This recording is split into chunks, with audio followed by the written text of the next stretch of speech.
Olha, a Vera Moreira perguntando aqui: minha protagonista sofreu uma decepção amorosa e por isso decidiu não dar chance para o amor, tratando os homens como objeto, mas se apaixona no final.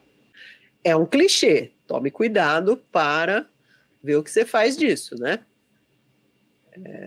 É bastante comum, bastante usado esse. Então, é isso. Tenha cuidado de desenvolver esse relacionamento de uma forma que tenha alguns detalhes inesperados, algumas viradinhas para tornar interessante. É possível, as pessoas gostam dessa história, fechada para o amor, aí de repente se apaixona, lá, mas sim, já foi bem usado. Então você tem que ver o que você põe de diferente nisso. Né? O André Martins está vindo aqui com uma linha interessante. Ele tem falado: o avô do protagonista descobre que ele é bi. O avô, e a relação entre eles muda para pior. O protagonista é bi. O antigo inimigo da família ressurge e o protagonista descobre que seu avô teve uma relação com o vilão. Hipocrisia. Bom.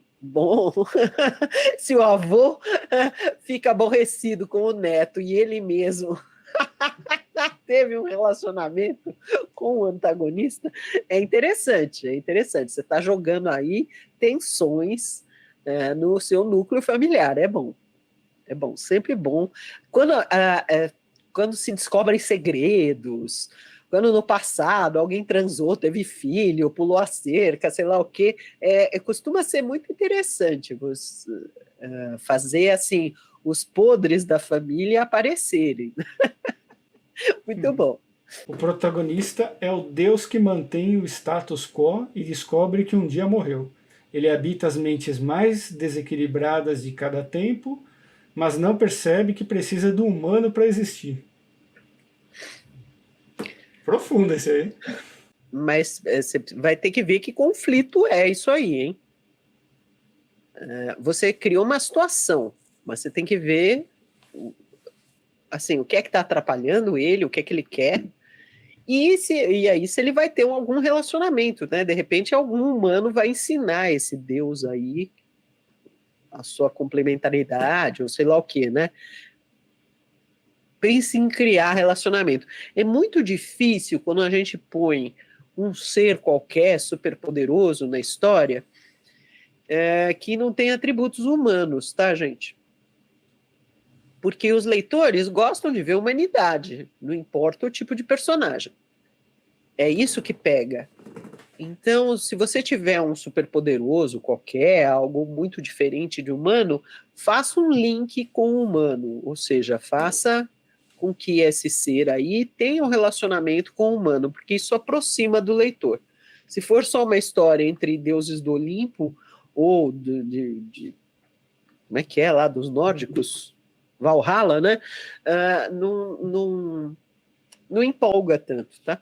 Olha, o Jota fala aqui: a história de amor entre uma mulher espírita com um cara que ela se relaciona por achar que é o antigo marido dela reencarnado. É um bom ponto de partida esse. Mas ainda mais se você desenvolver aí bastante tensão, ou seja, não acreditar de jeito nenhum e ela insistir e procurar provas. Bem interessante pode ser isso aí, criar bastante tensão. Uma boa. Camila Novaes: em minha história, o antagonista é uma rainha que foi possuída por um espírito maligno que a controla, com vitimismo e chantagem emocional, criando uma espécie de dependência emocional. E o relacionamento, Camila, é entre a rainha e o espírito? É isso aí que você vai fazer, mover a história, ou esse é o conflito principal? Isso aí tem um pouco da dificuldade da outra história lá dos soldados que trocam de corpo.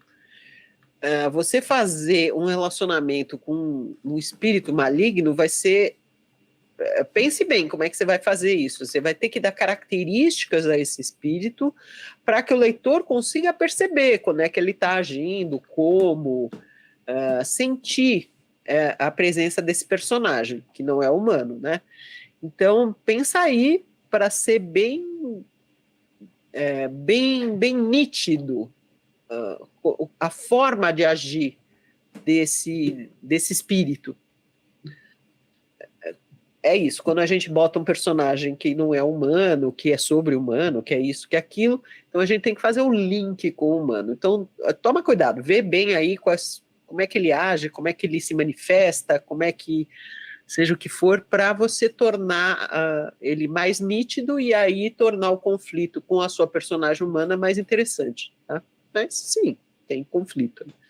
Olá, eu sou a Laura Bacelar. Eu presto vários serviços no mercado editorial.